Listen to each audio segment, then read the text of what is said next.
The people walking in darkness have seen a great light, but those living in the land of the shadow of death, a light that shined after Jesus was born in Bethlehem. During the reign of King Herod, Magi from the east came to Jerusalem in search for the young child. Where is the one who has been born King of the Jews?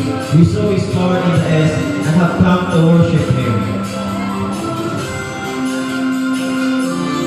After determining where the prophets had foretold that Jesus would be born, Herod sent the Magi to Bethlehem, saying, "Go and make a careful search for the child, then report to me, so that I too may go and worship him."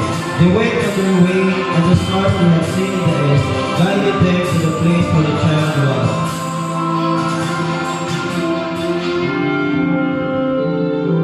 They bowed down and worshipped him as they offered their gifts of gold, frankincense, and myrrh. Guided by the shining star in the east, the Magi had found the bright and morning star, the eternal light of heaven. "Arise, shine, for your light is come, and the glory of the Lord rises upon you." This is the brilliance of Christmas.